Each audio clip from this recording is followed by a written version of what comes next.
Hi, Peter Statler here with Bendheim Wall Systems. Every year up to 1 billion birds die in North America from collisions with glass. The issue? Birds can't tell reflections from open sky. As architecture leans into glass for light and beauty, it's our responsibility to design with nature in mind. Bird friendly glass is no longer optional. It's code in cities like New York, San Francisco, and Toronto.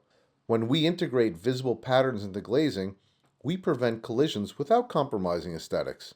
That's why all Bendheim wall systems, including our channel glass and glass rain screens, can meet the highest bird friendly standards.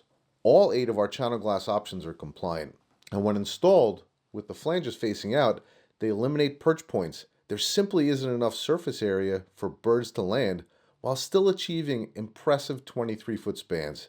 It's smart, sustainable design that protects both wildlife and your architectural intent.